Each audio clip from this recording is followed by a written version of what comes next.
안녕하세요. 방구석 성경 만남 시간입니다. 오늘은 창세기 15번째 시간이고요. 창세기 13장에 대한 내용입니다.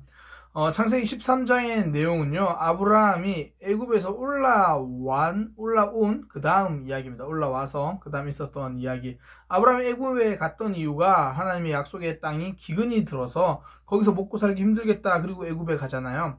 그리고 애굽에 가서 자신의 아내를 누이라고 속여야만 했습니다. 그리고 나서 이제 애굽 왕 바로와 결혼식까지 이제 하게 되는 그런 모습이거든요. 그때 하나님이 그를 붙들어 주시고 도와주셔서 다시 가나안 땅 약속의 땅으로 돌아온 다음, 그 다음의 이야기가 바로 창세기 13장의 내용입니다. 그러니까 어려워서 믿음을 저버린 선택을 했는데 하나님이 도와주셨다는 것을 경험한 거죠. 그 경험이 그의 삶을 조금 바꿔요.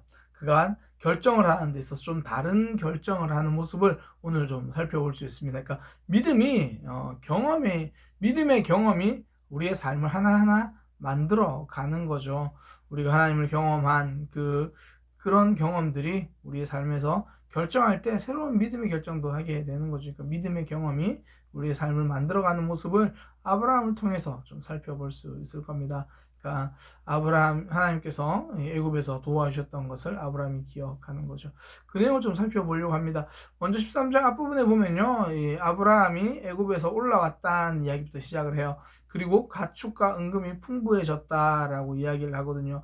기근으로 내려갔어요. 그리고 그 하나님을 떠나서 어떻게 보면 하나님의 약속을 버리고 기근으로 내려갔는데 그래도 하나님이 지켜주시고 보호해 주십니다. 그러니까 하나님이 참 감사한 게요, 신실하심이죠.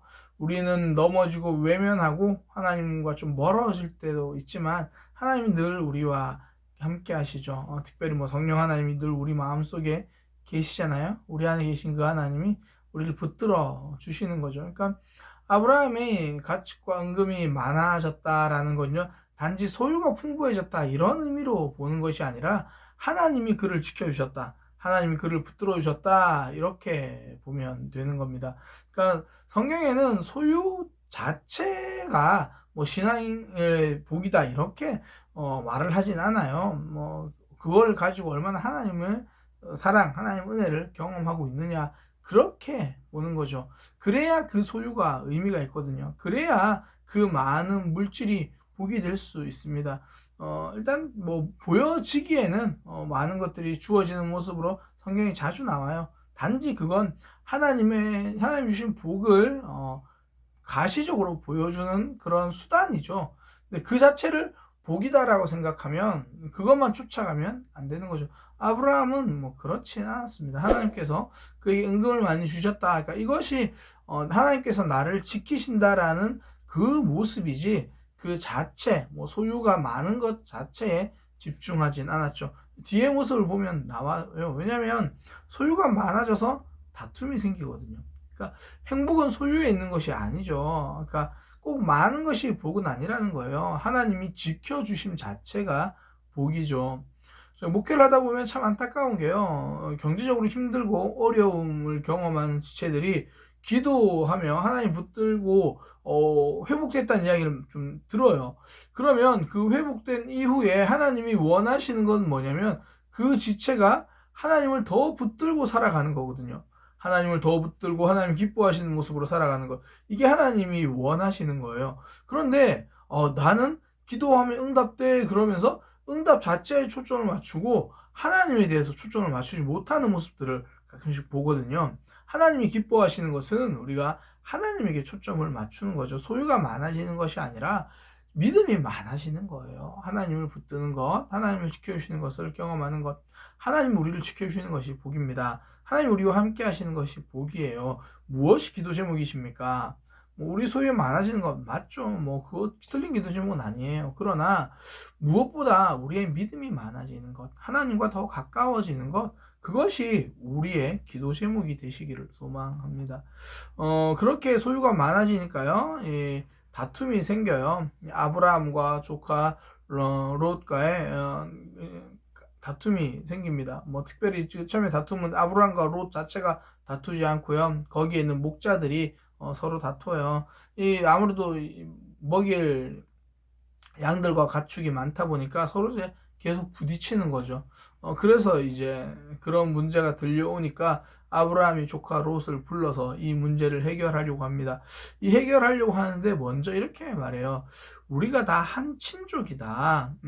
우리가 지금 다 같은 가족인데 이런 문제로 싸워서는 되겠냐? 그렇게 이야기를 하죠.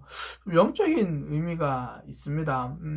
믿음의 한 가족이 남들이 보기에 다투는 모습 굉장히 선하지 못하죠. 아브라함이 그런 얘기를 하는 거거든. 우리가 한 친족이다. 그 이야기는 지금 우리가 낯선 땅 가나안 땅에 왔는데 하나님의 약속으로 왔다고 해놓고 우리가 여기서 다투고 있는 모습을 보여주면 그것이 어떻게 믿음의 선한 영향력이 되겠느냐, 믿음의 덕이 되겠느냐, 그 이야기죠.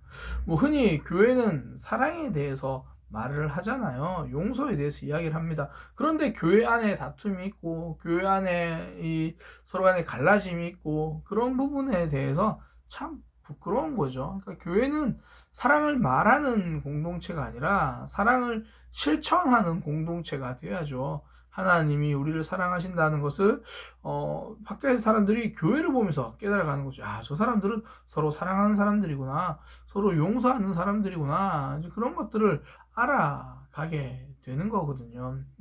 실제로 바울은요, 고린도 교회에다가 이런 얘기를 합니다. 내가 들으니까 너희가 교회 사람들끼리 다툼이 있어서 그런 경제적인 문제로 세상 법정에다가 그것을 소송을 내는 사람들이 있다고 하더라. 좀 그러지 좀 마라. 너희가 세상을 판단해야지 세상의 판단을 받으면 되겠느냐, 그렇게 얘기를 해요. 너희가 세상을 판단한다는 게 뭐 정죄하고 이런 게 아니라 우리가 의롭고 거룩함을 가지고 우리가 세상의 가운데 기준의 삶이 되는 그런 삶을 살아야지 세상 법정에다가 어떻게 그런 부분을 소송하면 이렇게 안 되지 않느냐, 이게 뭐 법이 틀렸다 소송하지 마라 이런 의미가 아니라 교회 안에 사랑과 용납과 배려가 있어야 되는데 왜 그걸 놓쳤느냐. 그래서 바울이 나중에는 뭐라고까지 이야기하냐면 차라리 그냥 손해를 봐라, 소송을 하지 말고 손해를 봐라. 이 이야기가 다시 말씀드립니다, 소송을 하지 마라 라는 의미가 아니라 사랑을 보여주어라 라는 거예요. 실제로 우리 삶에서 크고 작은 손해가 있는 경우가 있잖아요. 그때 성도는 당장 손해보지 않는가, 이것도 중요하지만 사랑에 손해보지 않는가, 이거 굉장히 중요하죠. 그러니까 사랑을 보여주시기 바랍니다. 하나님의 사람다움을 증명해 주시기 바랍니다. 그래서 바울이 참 아브라함이 그 이야기를 하거든요. 조카 롯에게 그러면 땅이 넓으니까 이제 네가 선택을 하면 내가 다른 쪽을 가겠다. 네가 오른쪽으로 가면 내가 왼쪽으로 가고 네가 왼쪽으로 가면 내가 오른쪽으로 가겠다. 이제 그렇게 이야기를 합니다. 그러니까 그 모든 선택권을 이 조카 롯에게 주는 거죠. 자신은 남은 거 선택하겠다, 그렇게 이야기를 해요. 그러니까 이 아브라함이 많이 달라졌다는 것을 우리가 볼 수 있습니다. 그전에는 기근이 왔을 때에 그가 본인이 선택하잖아요. 본인이 선택해서 애굽으로 간단 말이죠. 그래서 그 결과 부끄러움을 당하죠. 이제 그는 본인이 선택하지 않겠다라는 겁니다. 그러니까 이게 소극적이 되었다 그런 말이 아니라 나는 하나님의 도우심을 기대하겠다, 하나님의 도우심을 기다리겠다, 그런 거거든요. 그러니까 기근을 만나서 애굽으로 가던 것과 반대가 되었죠.